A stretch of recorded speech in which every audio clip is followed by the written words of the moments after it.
नमस्कार दोस्तों, जय हिंद। मैं निपुण लंबाइन डायलॉग मंच में आप सबका स्वागत करता हूं।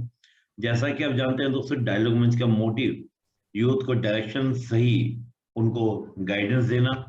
साथ ही एक नया इनिशिएटिव डायलॉग मंच के द्वारा प्रारंभ किया गया है, डायलॉग मंच एजुकेशन प्रोग्राम। इस एजुकेशन प्रोग्राम के अंदर जो भी हमारे सिलेक्टेड कैंडिडेट जो हमसे जुड़े हैं, हम उनके माध्यम से बनाए गए लेक्चर्स को, ताकि आपकी पढ़ाई में आपको हेल्प मिल सके, उसको हम प्रोवाइड कराते हैं।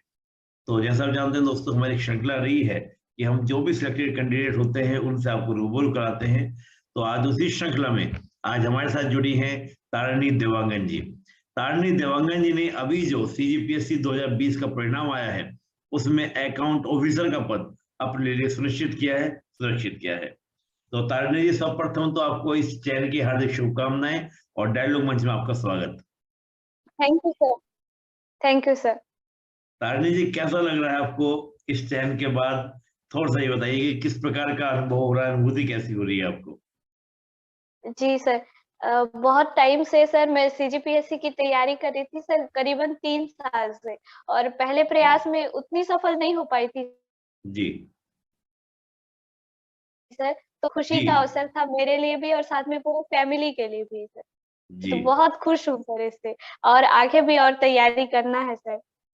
अभी आगे के बारे में क्या सोच रहे हैं? अभी सीजीपीएससी में ही करना है या और भी कुछ, जिससे आगे यूपीएससी वगैरह भी सोचा है आपने? सर अभी तो फिलहाल सीजीपीएससी में डिप्टी कलेक्टर के लिए तैयारी करना है सर, डीसी की पोस्ट के लिए। जी तो मैं अपनी ओर से, डायलॉग मंच की ओर से आपको शुभकामनाएं देता हूं कि अगली बार जब मुझे आपका इंटरव्यू लेने का मौका मिले, तो एक डीसी से लेने का मौका मिले, ताकि और डीसी आप बने। तो बहुत बहुत शुभकामनाएं आपको। जी, थैंक यू सर। मैं बात करूं तारिणी जी, आपका सफर कैसा रहा? जैसे कहा कि फर्स्ट अटेम्प्ट में सफलता नहीं मिली थी, 3 साल आपको हो गए तैयारी करते हुए। तो जी मैं सर। थोड़ा सा पहले तो कि आपका सफर कैसा रहा? मुश्किलों वाला रहा, संघर्षों वाला रहा? क्या कठिनाई, क्या चुनौतियां आपके सामने आई? थोड़ा सा बताइए उस बारे में। कोई ऐसी घटना भी आपके हुई हो जो भी आप बताना चाहें? जी जी सर, तो 2018 पीएससी के लिए मैं पहली बार मतलब मेरे 21 वर्ष, आप जानते हैं सीजीपीएससी 1 वर्ष पीछे चल रहा है, तो 2018 से मैंने तैयारी प्रारंभ की थी सर। सीजीपीएससी 2018 के लिए फर्स्ट टाइम अपीयर हुई थी। तो जी अगस्त से मैंने तैयारी की थी सर, अगस्त 2018, और फरवरी में हमारे एग्जाम हुए थे 2019 में प्री के लिए। जी तो सर फर्स्ट टाइम जब मैं तैयारी कर रही थी तो मुझे कुछ नहीं पता था सर, मेंस क्या होता है, प्री। जी तो सर, तो किसी को लगता होगा कि वो बिल्कुल जीरो पे है, तो कोई दिक्कत नहीं है उनको। जी स्टार्टिंग से आप स्टार्ट करो, और लगातार सीजीपीएससी आपसे टाइम भी मांगता है, और साथ ही साथ आपको बहुत पेशेंस चाहिए इसके लिए। जी किसी भी एग्जाम के लिए पेशेंस चाहिए सर। तो मैंने अगस्त 2018 से स्टार्ट किया, 5-6 महीने का मेरे पास टाइम था, और वो इनफ है जी सीजीपीएससी प्री के लिए। फिर मैंने जी प्री की तैयारी की, फर्स्ट टाइम में मेरा प्री क्लियर हो गया सर। फिर जी जो मैंने शॉर्ट टर्म फिर मैंने तैयारी की। तो हमारे जून में एग्जाम होने वाले थे सर, उस टाइम सिलेबस चेंज जी होने की वजह से एग्जाम थोड़े पोस्टपोन हो गए, तो जुलाई में एग्जाम हुए। तो मेरे पास मार्च, अप्रैल, मई, जून और जुलाई का थोड़ा सा टाइम, करीबन 5 महीना मेरे पास मेंस के लिए था। तो फर्स्ट टाइम में फिर मेरा मेंस भी क्लियर हो गया, इंटरव्यू तक में सिलेक्शन हो गया मेरा। और बहुत बढ़िया। मेरी रैंक आई 254 सर। ओके। 254 रैंक आई, तो चूंकि उसमें मुझे कोई पद नहीं मिल पाया था, तो मेरे कुछ मार्क्स कम हो गए थे। फिर सेकंड बार मैंने तैयारी की प्री के लिए 2019 में, पर उस टाइम जी मेरा प्री नहीं निकला। तो उस टाइम मुझे बहुत थोड़े से डिप्रेशन भी हो गया था सर, कि मैं खुद से डिप्रेस भी हो गई थी कि नहीं, फर्स्ट टाइम में इतना सब कुछ क्लियर हुआ और सेकंड टाइम में प्री भी क्लियर नहीं हुआ। फिर मैंने देखी कि क्या कमियां हैं, कुछ सब्जेक्ट ऐसे थे जिन पे मेरा ध्यान नहीं गया था। तो फिर मैंने उन सभी सब्जेक्ट को अच्छे से तैयार की। आपके अंदर क्या कमियां हैं, ये आपको सबसे पहले पता करना पड़ेगा। फिर उनको उनको हम लोग नजरअंदाज कर देते हैं, अपनी कमियों को, और सही बाकी बात। दूसरी चीजों पे हम लोग दोषारोपण करते हैं। जी। जी तो जी सबसे पहले अपनी कमियों को स्वयं जानना है, उनको दूर करने का प्रयास करना है। फिर जब मैंने 2020 पीएससी प्री के लिए मैंने फिर क्वालिफाई हुआ, और फिर अब जी रैंक मेरा 30 था। और मुझे अकाउंट ऑफिसर की पोस्ट मिली। लेकिन क्या हो गया था मेरे साथ सर 2019 में, जब मेरा प्री क्लियर नहीं हो पाया था सर, तो जी उसके बाद फिर मैंने कुछ टाइम मैं थोड़ी परेशान रही थी, 1 महीने करीब। और जून में हमारा फिर उस टाइम कोरोना काल की वजह से लेट से आया प्री का रिजल्ट। तो जी। उसके बाद फिर मैंने क्या किया, अब मैंने सोचा कि नहीं, अब प्री की तैयारी से पहले मेंस की तैयारी करते हैं। तो 3-4 महीने जो मेरे पास टाइम थे उसमें मैंने मेंस की तैयारी की अच्छे से। उसके बाद बहुत फिर बढ़िया। जब आपका दिसंबर आया तो दिसंबर, जनवरी और फरवरी का कुछ टाइम मैंने फिर से प्री की तैयारी की और मेरा प्री क्लियर हुआ। और आज ही मैंने देखा सर रिजल्ट, 2020 प्री में मेरा अनरिजर्व्ड कैटेगरी से सिलेक्शन हुआ था प्री में। तो आपको बस अपने आप को मजबूत करना पड़ेगा इतना कि आपको कोई डर ना रहे करके, और आप तैयारी करें। अब लगातार यही है सर कि लगातार प्रयास करते ही जाना है और बिना रुके प्रयास करना है। अगर हम कहीं रुक गए, डर गए तो फिर मुश्किल है, और अगर बस, नहीं रुके, नहीं डरे तो फिर सब कुछ अच्छा है। तो इस बार आपको अच्छे रैंक मिले और आप डीसी बन जाएं। 30 तक आए जी ना, सर, थैंक 250 यू। से आप 30 तक आ गए। तो इस बार और जी अच्छे से सर। आपका प्रयास, जो क्योंकि क्या ना, रुकना नहीं है। तो जो आपका मंत्र जी है उसी मंत्र पर आप लगे रहें और इस बार आपको डीसी प्रॉपर मिल जी। जाए। जी सर। सर, और मैं जो भी सीजीपीएससी की तैयारी कर रहे हैं, मैं उनसे यही कहूंगी कि आप कोई भी बुक पढ़े, मैं आपको सजेस्ट नहीं करूंगी कि आप ये बुक पढ़े, वो बुक पढ़े। और आप जो भी बुक पढ़े, आप केवल वही बुक पढ़े और रिवीजन करें, और थोड़े थोड़े अपने नोट्स को अपडेट करते रहिए। क्योंकि समय के साथ सब कुछ थोड़ा ज्यादा पढ़ना हमको चाहिए सीजीपीएससी के लिए। और अपनी लेखन शैली, मेंस के लिए तो आपका बेस्ट है, आप अपनी लेखन शैली को सुधारें। जी लैंग्वेज ये नहीं है कि आपको घर में जो बात करते हैं वो तो अच्छी भाषा है, लेकिन जी। फिर भी आपको वहां लिखने के लिए थोड़ी अपनी लेखन शैली को, और साथ ही आप राइटिंग प्रैक्टिस करें। राइटिंग प्रैक्टिस जितना ज्यादा करेंगे मेंस में, आपका उतना अच्छा तैयारी होता रहेगा। बहुत बढ़िया, बहुत बढ़िया। यानी कि राइटिंग प्रैक्टिस हमको ज्यादा से ज्यादा करनी चाहिए, प्रैक्टिस ज्यादा से ज्यादा करनी चाहिए उस जी पर। सर। राइटिंग स्पीड भी सबकी, और मेरी स्पीड बहुत अच्छी है सर, इसके लिए मुझे जी थोड़े सा मतलब बेनिफिशियल रहा मेंस के लिए। पर अगर आप प्री की बात करें तो प्री में तो पढ़ना ही है, और जिनका मैथ्स बैकग्राउंड नहीं है वो लोग, आप लोग 1 घंटा टाइम जरूर देना चाहिए सर उनको। सी जी। सेट के लिए, सी सेट में ज्यादा हमको नहीं चाहिए, केवल 23 चाहिए अगर हम रिजर्व कैटेगरी से हैं, और अनरिजर्व के लिए 33। और अगर किसी का मैथ्स नहीं बनता तो रीजनिंग है, छत्तीसगढ़ी बोली है, उसमें संचार कौशल की जो बातें हैं वो सब आप तैयारी करें, आराम से 23 क्वेश्चन निकल जाएगा। जिनका मैथ्स बैकग्राउंड नहीं है सर, वो थोड़ा सी सेट के लिए थोड़ा उनमें रहता है डर। तो उनके लिए मैथ्स जरूरी नहीं, मैथ्स तो कुछ ऐसा है, इजी है, 10th लेवल तक के हैं, आपसे बन ही जाएंगे 5-6 क्वेश्चन तो वहां से। और बाकी इधर उधर से छत्तीसगढ़ी बोली, संचार कौशल, रीजनिंग, इनको आप अच्छा अपना कर सकते हैं अगर आपसे मैथ्स नहीं बन रहा है तो। और जी जी। बाकी सब्जेक्ट को तो टाइम दीजिए ही दीजिए, छत्तीसगढ़ तो आपका आना ही चाहिए अच्छे से। जी बहुत सर। बढ़िया, बहुत बढ़िया। तो आपने जी। सीजी छत्तीसगढ़ का फोकस अच्छे से करना है, सी सेट को भी तैयार करना है और खूब जी प्रैक्टिस सर। कीजिए। प्रैक्टिस से आप क्या हो जाएंगे, परफेक्ट हो जाएंगे। जी सर, और रिवीजन मस्ट है सर, जितना बार हो सके आपसे, आपको रिवीजन करना ही है। जी जी। तो बार बार रिविजन करने से क्या होता है ना, कि कोई भी व्यक्ति परफेक्ट नहीं होता। और एक बहुत पुरानी जी कहावत है, करत करत अभ्यास से जड़मति होय सुजान, और रस्सी आवाज जी सर। जाते सिर पर पड़त निशान। तो रिवीजन पे जी आपका सर। अच्छा खासा फोकस रहा है, उस पर आपको होना भी चाहिए, करना भी चाहिए। जी सर। बहुत बढ़िया। अच्छा, जैसे तारिणी जी बात करें, आपने पहले भी अटेम्प्ट दिए, 2018 2019 का दिया, इस बार जी आपका सर। सिलेक्शन हो गया। क्या जी सर। गुणवत्ता सुधार आपने किया, और आगे अब क्या गुणवत्ता सुधार करने वाली हैं ताकि आप डीसी जी बन जाएं? जी सर। सर, गुणवत्ता सुधार के लिए फर्स्ट टाइम जब मैंने मेंस दिया था तो टाइम बहुत कम था सर, और बहुत सारे सब्जेक्ट थे। उससे पहले मैंने कभी नहीं सुना था उन सब्जेक्ट के बारे में भी, जैसे दर्शन आ गया है हमारे। तो जी इन सब सब्जेक्ट में मेरे कुछ मार्क्स कम हो गए थे सर। तो जी मैंने उनको, साइंस में मेरे मार्क्स बहुत कम थे सर फर्स्ट टाइम जी में, जी फर्स्ट अटेम्प्ट में। तो मैंने पेपर 4 के लिए बहुत ट्राई अच्छे से उनके लिए प्रैक्टिस की थी। चाहे वो थोड़ा सा हमको चाहिए कि कुछ कुछ टॉपिक में, पूरे नहीं, 10th का बुक उसके लिए अच्छा है, पर कुछ कुछ टॉपिक ऐसे हैं जिनके लिए हमको 11th की बुक आपको चाहिए। फिजिक्स के कुछ पार्ट ऐसे हैं जिनको तैयारी उससे करनी है, तो मैंने उसमें सुधार किया सर। फिर उसका जो अप्लाइड साइंस वाला पोर्शन है, जो पार्ट 3 है पेपर 4 में, जी जी। वो मेरे से फर्स्ट टाइम अच्छे से नहीं बन पाया था सर, मैंने पढ़ा ही नहीं था, वो मुझे टाइम नहीं मिल पाया था, तो उसको जी मैंने सुधार किया। और चूंकि मेरा मैथ्स बैकग्राउंड है सर, तो मैथ्स अच्छा है, तो मुझे उसमें 50 में 45 से प्लस मार्क्स मिल ही जाते हैं उसमें। तो फिर भी मेरे कुछ ऐसे रीजनिंग के पोर्शन थे और मैथ्स में भी कुछ एक दो पोर्शन थे जो नहीं बन पा रहे थे सर, मैंने वो भी अच्छे से तैयार किया कि कुछ भी कहीं से भी आए तो बनना चाहिए मेरे मार्क्स इसमें। तो बहुत पेपर बढ़िया। 4 के लिए मैंने अच्छे से तैयार किया। और सर अगर आगे की तैयारी की बात की जाए तो मेरे पेपर 7 में बहुत कम मार्क्स हैं सर, 90 नंबर है उसमें। तो मैं ट्राई करूंगी कि पेपर 7 के लिए मैं और अच्छे से प्रिपेयर कर सकूं उसके लिए। बहुत बढ़िया, बहुत बढ़िया। यानी कि जहाँ पर कमी रही उसी को आप फोकस करेंगे इस बार, और उसको जी अच्छे से दूर करने का प्रयास करेंगे। जी सर।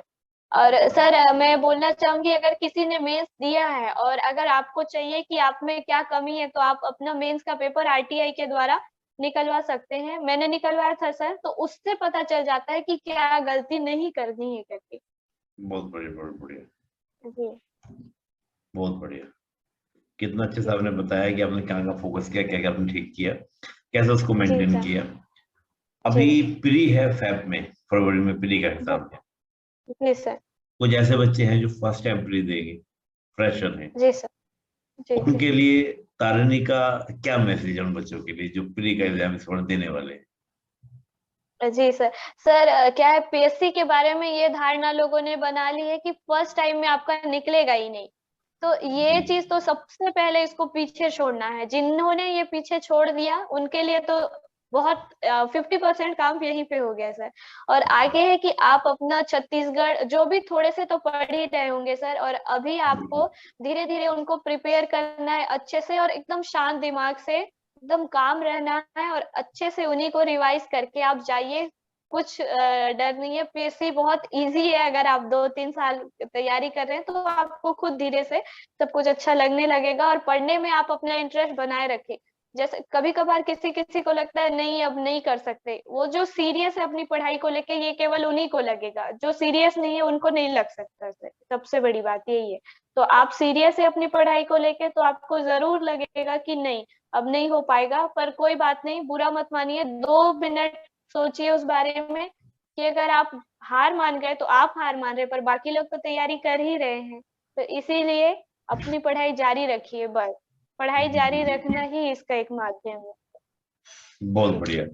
अगर मैं कुछ कहूँ कि आप कोई मिस्टेक बताइए कि बच्चे जो अक्सर मिस्टेक कर देते हैं, तो किस मिस्टेक की आप चर्चा करना चाहेंगे, भाई ये गलती आपको नहीं करनी है? कुछ आपने जो दोहराई हो, कुछ ऐसा बात आपको कुछ याद रहे कि भाई ये मिस्टेक का बहुत ध्यान रखना है।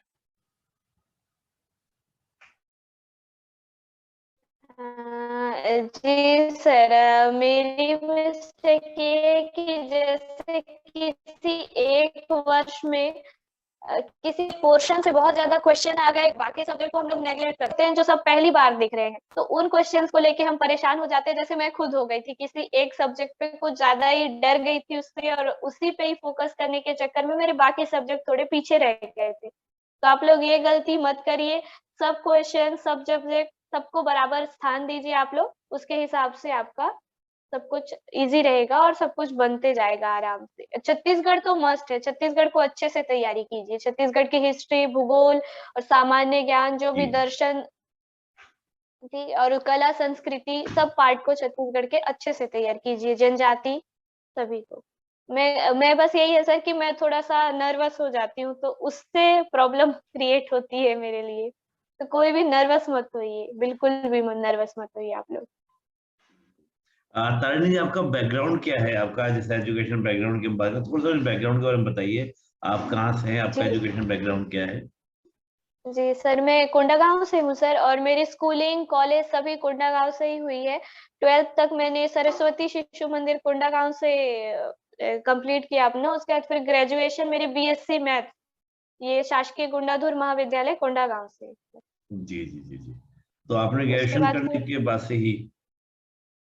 नहीं सर, कुछ टाइम में मतलब मुझे समझ नहीं आ रहा था कि क्या करना चाहिए। पीएससी की तैयारी तो करनी है, पर क्या पढूं, कैसे पढूं, ऐसा कुछ। और उस टाइम यूट्यूब और ये सब चीजें भी ज्यादा उतनी मुझे पता नहीं थी सर, मेरे पास फोन ही नहीं था एक्चुअली।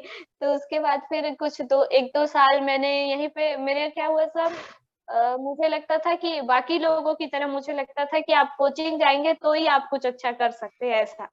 तो फिर मैंने सोचा कि नहीं, कोचिंग जाऊंगी तो ही हो पाएगा। फिर मेरे बड़े भैया है सर, बड़ी मम्मी के बेटे, उन्होंने मुझे थोड़ा गाइडेंस दिया, और इधर उधर से मैंने छानबीन की, फिर पता चला थोड़ा पढ़ना कैसे है, क्या है।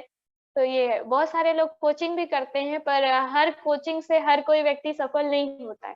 तो कोचिंग आपको गाइडेंस जरूर देता है, मार्गदर्शन जरूर देता है, आपका टाइम भी बचाता है, पर जरूरी नहीं कि कोचिंग से ही आपका निकले। आप सेल्फ स्टडी मस्ट है।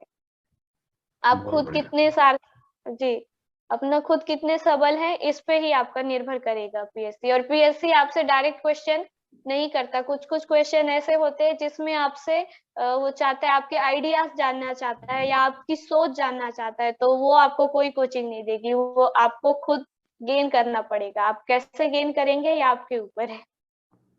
आपने तो कैसे कुछ गेन यूट्यूब किया? वीडियो, सर मैंने न्यूज़पेपर, सर मेरे लिए न्यूज़पेपर, और जैसे कोई सब्जेक्ट होते हैं सर, जैसे मेरा इंटरेस्ट है, जैसे मतलब इंटरनेशनल जो आईआर है सर, आईआर में मेरा बहुत इंटरेस्ट है, विदेशों के साथ संबंध, दूसरे देशों के साथ। तो इन्हीं को सब जानने की होड़ में सर, यूट्यूब में बहुत सारे चैनल्स भी है जो यूपीएससी लेवल की जानकारी देते हैं, तो उनसे मुझे थोड़ा सा नॉलेज हुआ, और मैं लिखते गई सर, नोट करते गई, क्योंकि कुछ टाइम के बाद जो सुना हुआ रहता है वो भूल जाता है। तो जो भी चीज आपको जानना है उसको आप नोट करते चलिए, और उस पे एक रिवीजन करते चलिए, तो उससे आपको आगे चल करके उससे फायदा होगा। बहुत बढ़िया, बहुत बढ़िया। यानी कि आप बिल्कुल रिवीजन करते रहिए, अपनी चीज को चलाते रहिए, जी। तो उससे आपको बहुत जी ज्यादा सर। क्या है कि बेनिफिट होने वाला है, आपको फायदा होने वाला है। जी सर, बहुत मेरा बढ़िया। एक ही मूल मंत्र है सर, रिवीजन। हम्म। जितना हो सके उतना रिवीजन। कितना रिवीजन किया होगा आपने, अगर हम बात करें आपने कितने बार पढ़ा होगा प्री के लिए, अगर हम बात करें तो आपने नोट्स सर बनाए होंगे, प्री अपने के, अपने नोट्स बनाए थे आपने? जी सर, बनाए तो थे सर नोट। और नोट्स बनाए थे तो उनको कितनी बार आपने पढ़ा होगा कम से कम, अगर हम बात करें तो? सर अब तो काउंट नहीं किया है सर, पर काफी टाइम पड़ा है, 5-6 बार मैंने पढ़ा है, मतलब लास्ट 2020 के लिए, क्योंकि मैं 2019 में जब प्री नहीं निकला तो थोड़ी सी डर गई थी, तो मैंने ज्यादा ही रिवीजन किया था थोड़ा सा। और बाकी सब अपनी सेहत का भी अच्छे से ध्यान रखे, कोई कोई बीमार हो जाते हैं प्री के मेंस के टाइम में, तो उनसे लिखने में प्रॉब्लम हो जाता है आपको मेंस में। तो अपनी सेहत का भी ध्यान रखे, अच्छे से पढ़ना ही है करके सो नहीं रहे हैं, ये सब चीजें नहीं करें। शुरुआत से इसीलिए तैयारी करनी चाहिए, शुरुआत बिल्कुल। से। हाँ, अगर आप पहले से तैयारी करते हैं तो एग्जाम टाइम में आप पर प्रेशर नहीं होता, बर्डन नहीं आता, और आप जी इजीली क्या सर। कर लेते हैं, उसको तैयार कर लेते हैं, बेटर तरीके से उसको प्रिपेयर कर लेते जी सर। जी, प्रेशर में कभी कभार कुछ चीजें ऐसी होती है जो याद रहते हुए भी हम भूल जाते हैं, तो हैं। इसको उनके हम इसलिए प्रेशर नहीं लेना है सर। बिल्कुल बिल्कुल उसको हम सिली मिस्टेक कह देते हैं कि सिली मिस्टेक हो गई, जी ये सर। मिस्टेक जी हो गई। जी, और वो होती है होता सर, है, मेरे से भी सेम मिस्टेक होती है। और उसको हम वो होती है प्रेशर में ही, वो गलती होती जी है सर। प्रेशर में ही। वैसे नहीं होता कि हम जी प्रेशर सर। ना लें तो वो गलतियां ना हो। जी सर। अब जैसे प्री का एग्जाम है, तो प्री के एग्जाम के लिए बात करें, आपने अगर न्यूज़पेपर अब तक भी पढ़ा जाए, आप क्या सजेस्ट करेंगे, न्यूज़पेपर पढ़ना चाहिए इस समय सर प्री अभी के तो लिए? पढ़ना चाहिए न्यूज़पेपर, जी जी सर। जी। न्यूज़पेपर में भी, पर हमको न्यूज़ पढ़ना आना चाहिए, हमको अपनी लोकल न्यूज़ जो है, लोकल न्यूज़ में भी कुछ चीज हो सकती है, कुछ ऐसी लोकल न्यूज़ होगी जो स्टेट लेवल पे इम्पोर्टेंट हो तो वो देख सकते हैं। लेकिन आपको न्यूज़पेपर पढ़ना है, पर देख के पढ़ना है, खेल पोर्शन पढ़ना है, फर्स्ट पेज लास्ट पेज, ये सब चीजें देखनी चाहिए। और करंट अफेयर में जो भी चीजें ज्यादा हाईलाइट होती है वो, क्योंकि न्यूज़पेपर से ही हमको पता चलता है कि क्या चल रहा है अपने क्योंकि आजकल अगर न्यूज़ चैनल पे भरोसा किया जाए तो कोई भी उतने मुझे नहीं लगते कि ठीक है, तो न्यूज़पेपर ही थोड़े सही रहेंगे। और लास्ट में कोई भी मैगजीन ले लीजिए करंट अफेयर की, तो कुछ छूट जाए तो वहां पे आपका उसमें हो जाएगा। और या फिर आप ये कर सकते हैं कि न्यूज़पेपर से भी शुरुआत से ही नोट्स बनाते चलिए, करंट अफेयर के नोट्स, या यूट्यूब में भी आपको बहुत सारे चैनल मिल जाएंगे, तो आपके टाइम उसमें बच जाते हैं। कुछ और नहीं होता, यूट्यूब से आपके टाइम बहुत बचाता है, बहुत ज्यादा, और time is more than money. जी, तो बहुत इसीलिए बढ़िया। टाइम, जी टाइम बचाना बहुत जरूरी है। और अपना पूरा एक शेड्यूल रखिए, और हर दिन में एक एक टारगेट बना के चलिए, छोटे छोटे टारगेट, और उन टारगेट को पूरा करने का आप लोग ट्राई करिए। और लेकिन कुछ पूरा नहीं होता तो उसमें परेशान मत होइए, अगले दिन फिर वो टारगेट पूरा करिए। टारगेट हर दिन का एक सेट होना चाहिए, आपका टाइम टेबल सेट होना चाहिए, उसी के हिसाब से। और छोटे छोटे टारगेट बनाइएगा, बड़े टारगेट बनाने से वो कंप्लीट नहीं होता तो हम लोग टेंशन में आ जाते हैं, इसीलिए छोटे छोटे टारगेट बनाइएगा। बड़ा अच्छा आपने बताया टाइम टेबल, और इसके अलावा आपने कहा कि छोटे छोटे टारगेट। आपका टाइम टेबल कैसा जी था? सर। आप कैसा टाइम टेबल को प्रेफर करती थी अपने लिए? सर हाँ, मेरी तो यही है कि सर मुझे सुबह उठा नहीं जाता सर, मेरी प्रॉब्लम है। तो मैं थोड़ा रात को अपना टाइम थोड़ा आगे रखती थी, ताकि रात को पढ़ लूँ अगर सुबह नहीं हो पाए पढ़ी, क्योंकि सुबह कुछ कुछ कभी होता है घर में कोई आ जाते हैं, कुछ हो जाता है। हमारा घर भी उतना बड़ा नहीं है, अगर कोई कोई कहते हैं कि घर में पढ़ने नहीं होता, तो मैंने तो घर से ही अपना प्री पढ़ा है, मेंस पढ़ा है। फर्स्ट टाइम घर में नहीं थी मैं, बाहर थी, तो उसके बाद फिर मैंने बाकी जितनी भी तैयारी की है घर से ही की है। और घर भी कोई सेपरेट रूम नहीं है हमारे पास, तो फिर सुबह मेरा टाइम कोई भी आ जाते थे तो उसमें डिस्टर्ब हो जाती थी, तो मैंने रात के टाइम को अपना शेड्यूल बनाया। रात में भी बहुत देर तक नहीं जागना है, उससे क्या होता है थोड़ा तबीयत आपका उसमें आगे पीछे गड़बड़ हो हो जाता जाता है, है। तो इसीलिए आप लोग, जी सर, तो इसीलिए आप मैं सुबह से बनाती थी अपना टाइमिंग, जो 11 बजे से लेकर के रात के 8 बजे तक। उसमें बीच में 2-2 घंटे, 3-3 घंटे के बीच में, जैसे आपका ब्रेकफास्ट हो गया, लंच, डिनर, इन सब के लिए टाइम। और 1 घंटा आप लोग अपना फोन यूज कर सकते हैं, पर 1 घंटा जो फोन यूज कर रहे हैं उसमें भी थोड़ा सा 1 घंटा है तो 1 घंटा ही है, उससे ज्यादा नहीं जाना चाहिए आपका फोन। मेरी एक चीज अच्छी है सर कि मैंने फोन बहुत कम यूज किया इस टाइम में, तो उससे मुझे बहुत बेनिफिट हुआ। अभी तो मैंने अपने सिलेक्शन के बाद जितना फोन यूज किया उतना मैंने 3 साल में फोन यूज नहीं किया था, या बहुत कभी बढ़िया। बाकी टाइम में नहीं किया था जी। तो फोन से थोड़ा दूर ही बना करके रखे, उसके बाद फिर तो सब इजी है। फोन से दूरी और बना कर तैयारी रखे। लगातार करते, जी लेकिन सर। फोन का काम यूज करे तो फोन अच्छे के लिए, अपनी पढ़ाई के लिए यूज करे, बाकी चीजों के लिए थोड़ा कम। बहुत बढ़िया, बहुत बढ़िया। आपने एक बड़ी अच्छी बात और बोली, ये तो बड़ा अच्छा है फोन के लिए। तो ये फोन तो बहुत डिस्टर्ब एलिमेंट है, ना जाने किसका मैसेज आ जाता है। और व्हाट्सअप चल रहा है जी आजकल, तो बहुत सारी चीजें, टेलीग्राम, व्हाट्सअप मैसेज आता है, हम देखने लग जाते हैं। यूट्यूब पर बहुत शॉर्ट वीडियोस आजकल चलते हैं, उसको देखते हो तो फिर देखते चले जाते हैं। और जी बच्चे सर। नहीं, कई बार हम लोग भी इसमें परेशान हो जाते हैं, देखते रह जाते हैं। तो ये तरीका ठीक रहता है कि आपको एक समय देखना है, उसी समय देखना है। जी फिर आप कहते हैं छोटे जी छोटे सर। टारगेट पर होने और चाहिए। ये भी है सर। जी जी। जी सर। जी जी, बोलिए, आप बोलिएगा जी तभी। सर। सर जैसे व्हाट्सएप आपका जैसे बहुत डिस्टर्बिंग अगर आपको हो रहा है तो आप व्हाट्सएप नोटिफिकेशन ऑफ करके रखिए। जी मेरा तो जी। अभी तक व्हाट्सएप नोटिफिकेशन ऑफ है सर। तो उसमें पर ये भी कभी होता है कि किसी का इंपॉर्टेंट मैसेज है तो समझ नहीं आता, और टाइमिंग बना के चलिए कि इस टाइमिंग में आपको देखना है। चलाना है व्हाट्सएप या फिर। बिल्कुल बिल्कुल, ये बढ़िया है कि ये नोटिफिकेशन बंद रखिए और टाइमिंग निश्चित करके रखिए कि हमको कब कब देखना है, कैसे कैसे देखना है। जी। और बहुत अपना बढ़िया। टारगेट बना लीजिए कि मुझे चाहिए ही जॉब, और जब तक आपके मन में नहीं है कि, और मेरे पास सर मैंने बताया मेरा बैकग्राउंड बीएससी किया, उसके बाद फिर कुछ आगे पढ़ाई नहीं कर पाई मैं, तो मेरे पास तो और ना ही बीएड ना ही कुछ, तो मेरे पास कोई ऑप्शन ही नहीं था कुछ और चीज के लिए, तो मेरा एक ही टारगेट था सीजीपीएससी क्रैक करना है। आप लोग भी अपने एनी एक हाउ। टारगेट बना के चलिए जी, कि कैसे भी करके हमको सीजीपीएससी क्रैक करना ही है। तो आप लोग जरूर सफल होंगे, कोई नहीं रोक सकता आपको, अगर आप मेहनत कर रहे हैं अच्छे से तो कोई नहीं रोक सकता। आज नहीं तो कल, फर्स्ट टाइम में नहीं होगा तो सेकंड टाइम, ना थर्ड टाइम, सभी में हो जाएगा। और आजकल तो सर आप खुद देख रहे होंगे कितने अच्छे, सब फर्स्ट टाइम में भी बहुत सारे लोग हैं जिन्होंने इस टाइम पोस्ट पाई है, बहुत सारे लोग हैं।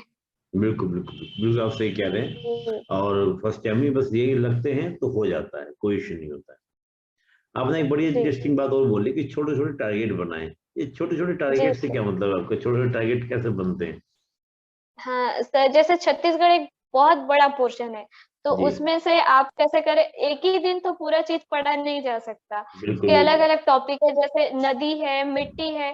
तो एक दिन आपने नदी पढ़ लिया, अगले दिन मिट्टी पढ़ लिया, थोड़े जी। दिन कला और संस्कृति, अगले दिन जनजाति। तो ये सब अगर हम ये सोचे कि सब एक ही दिन ही पढ़ लेंगे तो फिर ये मुमकिन नहीं है सर, और अगर पढ़ भी लिया तो फिर अगले दिन हम भूल जाएंगे।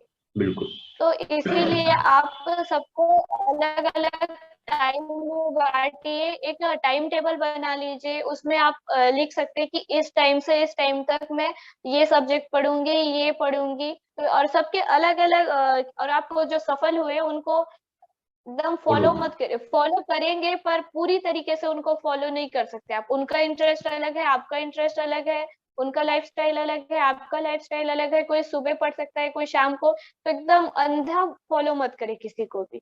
आप फॉलो करें उनकी अच्छी चीजों को, हर चीज को फॉलो नहीं कर सकते आप लोग। आपका सब अपने हिसाब से जमाइए जिससे आपको सुविधा हो, पर अपना टारगेट कंप्लीट जरूर करें, और छोटे छोटे टारगेट तो जरूर बनाएं सर, क्योंकि आपको पता ही नहीं होगा कि आज क्या पढ़ना है, तो फिर क्या पढ़ना है यही सोचने में 1 घंटा निकल जाएगा। तो इसीलिए पहले से ही लिख के रख लीजिए एक कॉपी में, और टारगेट बनाते चलिए। और जो टारगेट पूरे नहीं हुए हैं वो किसी अगले दिन कर सकते हैं आप लोग उसको। शनिवार रविवार जैसे कोई लोग पूरे दिन पढ़ लेते हैं सप्ताह में, और वीकेंड का टाइम जो है वो लोग फिर उसको रिवाइज करते हैं। तो वैसा भी कर सकते हैं, जैसे आपको सुविधा हो वैसा कर सकते हैं आप। बहुत बढ़िया, बहुत बढ़िया। यहाँ पे एक बड़ी इंटरेस्टिंग बात आपने बोली कि आप अंधा फॉलो मत कीजिए किसी को, और ये सही बात है। इतने जी सर। एक्सपीरियंस के डायलॉग पे दोस्तों आप लोगों ने इंटरव्यू देखे होंगे, और जी सबकी अपनी अपनी स्ट्रेटजी है। कोई नाइट में पढ़ रहा है, कोई मॉर्निंग में पढ़ रहा है, कोई कैसे पढ़ रहा है, कोई कैसे पढ़ रहा है। सबकी अपनी स्ट्रेटजी होती है। आप उनकी सबकी स्ट्रेटजी को देखें, जैसे तारिणी जी अपने बारे में बता रही हैं, आप तारिणी जी की स्ट्रेटजी को देखें, और जो बता रहे हैं उसमें देखिए आपके लिए बेटर कौन सी रहेगी, अपनी प्रोसीजर के अकॉर्डिंग देखिए, उसका आप अडॉप्ट कीजिए। बाकी आपकी खुद की स्ट्रेंथ होती है, खुद की वीकनेस होती है। वीकनेस पे आपको काम करना होता है, स्ट्रेंथ पे आपको और अच्छे से काम करना होता है। तो ये सब चीजें अलग अलग कैंडिडेट की अलग अलग अपनी स्ट्रेटजी होनी चाहिए। यही बात तारिणी जी कह रही है। जी तारिणी जी, बड़ा अच्छा आपने बताया सब बातों के बारे में, बेसिक बातों के बारे में। मैं एक जी प्रश्न सभी से पूछता हूँ, आपसे ही पूछूंगा कि तारिणी जी की सर। अपनी मेहनत तो रही इस सिलेक्शन के लिए, जी सर। इस पूरे जी चयन में, सर। जी। इसके अलावा, परिश्रम के अलावा, आप किसी और को भी इसमें जोड़ना चाहेंगे अपनी सफलता में? डायलॉग मंच पर आप किसी का नाम लेना चाहें, कोई बात कहना चाहें? जी सर, मेरी मम्मी है, पापा है, मेरी दीदी है, और मेरे जी छोटे भाई है। सभी पूरी फैमिली ने मुझे बहुत अच्छे सपोर्ट किया सर। 2019 में जैसे मैंने बताया जी प्री क्लियर नहीं हो पाया, तो जी प्री क्लियर नहीं हो पाने पे भी जैसे किसी किसी के घर वाले बोलते हैं कि कैसे नहीं हो पाया, पर मुझसे घर में किसी नहीं मिलता कुछ भी। जी पापा ने कहा कि चलो इस बार क्लियर नहीं हो पाया तो अगली बार क्लियर हो जाएगा और अच्छे से होगा करके। किसी ने भी बिल्कुल भी टेंशन नहीं थी इसमें। फिर साथ में सर सुनील टुटेजा सर है, रमेश देवांगन सर है, मानस सर है, इन्होंने मुझे बहुत सपोर्ट किया सर हर चीज में। और साथ ही मेरे बड़े भाई सर सूरज देवांगन है, तो जी उन्होंने हर चीज में गाइडेंस दिया। मेरी बड़ी मम्मी के बेटे हैं, तो उन्होंने मुझे बहुत गाइडेंस दिया इसके लिए कि लिखना कैसे है, कुछ कमी हो रही है तो वो बता रहे हैं। और फिर एक भैया और है मामा के बेटे जनेन देवांगन। तो पूरा फैमिली सपोर्ट रहा, पर सूरज भाई का बहुत सपोर्ट रहा सर। मेरे भाई ने ही मुझे स्टार्टिंग का बताया था कि कैसे करे क्या करे, और बहुत सारे दोस्त भी हैं सर, सबने सपोर्ट किया कि नहीं होगा, आज नहीं होगा तो कल होगा करके। तो सभी मेरे साथ रहे सर। और कुछ टाइम ऐसा भी हुआ सर कि फैमिली में एक टाइम में बहुत बुरा टाइम भी चल रहा था मेंस के पहले, फिर भी घर की परिस्थितियों में भी सबने बहुत अच्छे से साथ दिया सर। और किसी भी चीज से डरना नहीं है, बस अपना मेहनत जारी रखे तो फिर सब कुछ ठीक है। बहुत बढ़िया। तो आपके पूरे परिवार को, आपके मित्रों को, आपके भाइयों को, आपके टीचर्स को डायलॉग मंच जी का नमन। और डायलॉग मंच उन सबके सहयोग जी के लिए कि आपको उन्होंने मेहनत से आपको पढ़ाया, आपकी सहायता करी, तो उसके लिए डायलॉग मंच जी। नमन करता है। और दोस्तों, मैं थैंक हम यू अक्सर सर। हम सभी से कहता भी हूँ कि आप सबके पास एक प्रतिभा है, बस जरूरत है कि आसपास का एनवायरनमेंट सपोर्ट करे। तो जैसे तारिणी जी सभी का नाम ले रही हैं, तो हो सकता है कि आप सब लोग जो स्टूडेंट तैयारी करें उनकी मदद करें, कोई भी हो, तो वो भी आपका ऐसे नाम रोशन करें जैसे तारिणी सभी का नाम रोशन कर रही। तारिणी, मैं आपसे थैंक एक यू प्रश्न सर। और करना चाहूंगा, जब मैं अक्सर गर्ल्स से करता ही हूँ। आप सभी जी गर्ल्स के बारे में क्या कहना चाहेंगी? कई बार गर्ल्स के साथ में बहुत सारे इश्यूज होते हैं कि घर में रहकर तैयारी करना है, बाहर नहीं जाना है, बहुत सारी और भी बातें होती हैं, शादी जल्दी करनी है, इस तरह की चीजें गर्ल्स के साथ जी रहती सर। हैं। तो आप गर्ल्स के बारे में क्या कहना चाहेंगे, और गर्ल्स के जो गार्जियंस हैं उनके बारे में क्या कहना चाहेंगी? जो भी आपने व्यू देखा हो, जो आपको फील होता है, आप बिल्कुल बोलिएगा। जी सर। सर लड़कियों के लिए तो है, चुनौतियां तो बहुत सारी हैं, पर ऐसा जो लड़की चुनौती से हार जाए वो लड़की ही नहीं है सर। तो क्या बात। लड़कियों को तो बिल्कुल डरने की जरूरत नहीं है, और फैमिली मम्मी पापा को ये चाहिए कि आपको अपनी बेटी को अच्छे से सपोर्ट करना है, बेटी हो या बेटा, हर किसी को सपोर्ट करना है। और जब बेटी को सपोर्ट कर सकते हैं तो बेटी को क्यों नहीं। और मैं आज जो भी हूँ सिर्फ और सिर्फ मेरे मम्मी पापा की वजह से हूँ सर। पूरा भरोसा किया, जहाँ मेरे भाई को पढ़ाया मुझे भी वही पढ़ाया। सब जगह मैंने जो भी उनसे बुक्स मांगे या जो भी चीज के लिए कभी मना नहीं किया गया, मुझे हर चीज के लिए प्रोवाइड करवाई गई फैसिलिटी, हर चीज।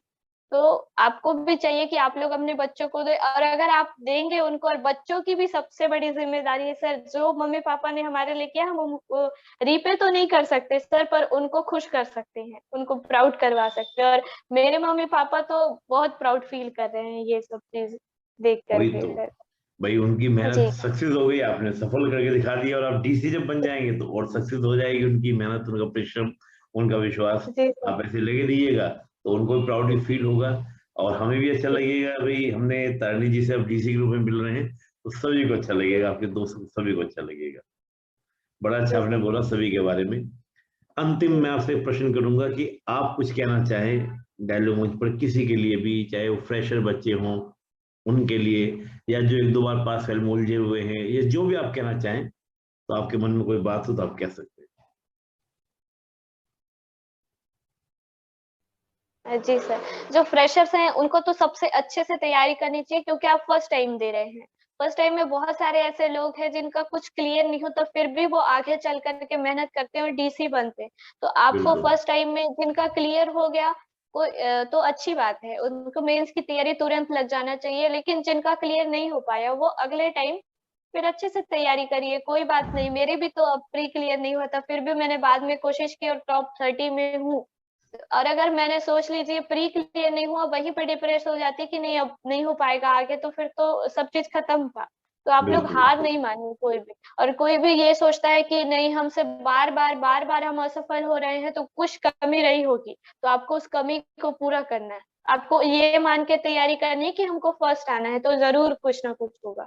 और कंपटीशन है और हेल्दी कंपटीशन है, तो उसमें अच्छे से तैयारी करिए। और बहुत सारी अफवाह चलती रहती है सीजीपीएससी के बारे में, नहीं ऐसा है वैसा है, ऐसा कुछ नहीं है। मेरी किसी से जान पहचान नहीं है, कुछ नहीं है, फिर भी सिलेक्शन हुआ, और हर बार हो ही रहा है, ऐसा टाइप का है आपसे। बस बहुत तो बढ़िया बहुत बहुत। सारी अफवाहें हैं, उन पे बिल्कुल ध्यान नहीं देना है, बस पढ़ना है, अपनी मेहनत करना है, और आपकी मेहनत का फल तो आपको जरूर मिलेगा। अगर आप सच्चे दिल से और सच्ची मेहनत कर रहे हैं तो जरूर मिलेगा आपको उसका फल। बहुत बढ़िया बहुत बढ़िया। देखिए दोस्तों, जी क्लियर कट मेहनत मैसेज है, फालतू के अफवाहों में पढ़ना नहीं है, खूब अच्छे से मेहनत कीजिए। सच्ची मेहनत जी सच्चे मन से करेंगे तो सफलता कैसे नहीं मिलेगी। तारणी ने कहा कि जब मुझे मिल सकती है तो आपको भी मिल सकती है, तो आप पूरे जी सर। मेहनत से परिश्रम से कीजिए। तारणी जी, आपने समय दिया और आपने बहुत सारे अच्छी अच्छी बातें बताई, जो वाकई में जो फ्रेशर हैं उनके लिए बहुत लाभकारी होंगी और उनको बहुत ज्यादा मदद करेंगी। आपने भी एक जी दो बार परीक्षा में, एक बार प्री निकला, मेंस निकला, फिर दूसरी बार आपका प्री भी नहीं निकला, फिर प्री मेंस इंटरव्यू पूरा निकला, 30 रैंक आई। आगे आप तैयारी भी डीसी के लिए कर रही हैं, तो आपने संघर्ष को देखा और संघर्ष दिख रहा था आपकी बातों में जो आप बता रही थी, तो वो सभी जी के लिए सर। एक प्रेरणा बने। तो इसी कामना के जी साथ, थैंक और तारिणी जी, मैं एक आपको जानकारी देना चाहता था कि डायलॉग मंच के द्वारा एक एजुकेशन प्रोग्राम भी चलाया जाता है, जिसमें हम कोई भी एक टॉपिक, जो भी आपका अच्छा टॉपिक हो जिसको आप बच्चों से शेयर करना चाहें, आपके नोट्स के माध्यम से उनको बताना चाहें, तो आप जरूर समय दीजिएगा, ताकि बच्चों के लिए कुछ लाभकारी हो जाए, फ्रेशर के लिए खासकर। जी बाकी मैं सर। आपको बाद में कुछ प्रोग्राम के बारे में पूरी जानकारी दे दूंगा, आपकी सहमति चाहिए थी। जी थैंक यू सर। हाँ सर, है सहमति है इसके लिए। बिल्कुल, देखिए बड़ा अच्छा है दोस्तों। अब जल्दी आप एजुकेशन प्रोग्राम में तारणी जी से मिलेंगे, और तारणी जी आपको बहुत शुभकामनाएं, पुनः आप डीसी बने, अगली बार इंटरव्यू जो आपका लूँ मैं डीसी के रूप में लूँ। तो जल्दी हम एजुकेशन प्रोग्राम में फिर मिलेंगे, बहुत बहुत जी धन्यवाद। जय हिंद, शुभकामनाएं। Thank you sir. जय हिंद सर।